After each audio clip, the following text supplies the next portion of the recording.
কলম্বিয়ার বিপক্ষে শক্তিশালী একাদশ নিয়ে মাঠে নামছে নেইমারে ব্রাজিল। চূড়ান্ত হয়েছে ম্যাচের সময়সূচি। আবারও ব্রাজিলের 10 নম্বর জার্সি থাকবে নেইমারের গায়ে। বিশ্বকাপ বাছাই পর্বের ম্যাচে হাই ভোল্টেজ ম্যাচ, কখনো ওই একাদশ কেমন হবে তা নিয়ে থাকছে বিস্তারিত। বিশ্বকাপ বাছাই পর্বে আর্জেন্টিনার আগে ব্রাজিল লড়াই করবে কলম্বিয়ার বিপক্ষে। কোপা আমেরিকার পারফরমেন্স ভুলে এর থেকেও শক্তিশালী হয়ে আবারও মাঠে নামতে যাচ্ছে ব্রাজিল ফুটবল।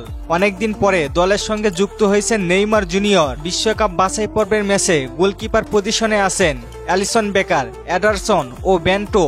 শুরুর একাদশে থাকবেন অ্যালিসন বেকার।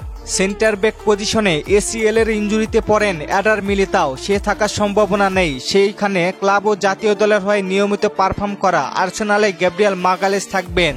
তার সাথে আছেন মার্কুনহোস, মুরিলো, দুইজনই সুযোগ পাবেন। অভিজ্ঞতায় এগিয়ে থাকবেন মার্কুনহোস।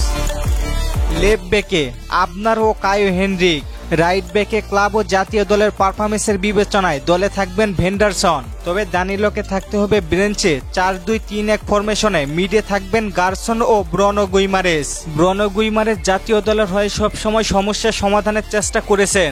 লেফটে থাকবেন ভিনিসিয়াস জুনিয়র। রিয়ালে ভিনির অন্য এক পারফরমেন্স, আর জাতীয় দলে আসলে আরেক পারফরমেন্স।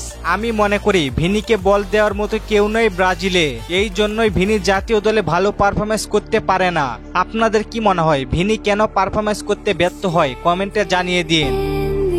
অ্যাটাকিং মিডে দরিবাল মধুর সমস্যায় পড়বেন, কেননা এই পজিশনে খেলেন রাফিনহা। আবার এই পজিশনে আসতে চলেছেন নেইমার জুনিয়র। এখন দেখার বিষয় এই পজিশনে দরিবাল কি করতে পারেন। এদের সাথে নাম্বার 9 পজিশনে দেখা যেতে পারে ইগোর জেসুসকে। আগামী মাসে মার্চের 21 তারিখে ভোর 6:45 মাঠে নামবে দুই দল। এই ম্যাচকে সামনে রেখে দল ঘোষণা হবে 7 মার্চ। সূত্র TNT স্পোর্টস। আপনাদের মতে ব্রাজিল বনাম কলম্বিয়ার ম্যাচে কোন দল জয় পেতে পারে জানিয়ে দিন কমেন্ট করে। আর ফুটবলকে নিয়ে নতুন কোনো প্রশ্ন থাকলে কমেন্ট করতে পারেন, পরবর্তী ভিডিওতে রিপ্লাই করব। ধন্যবাদ।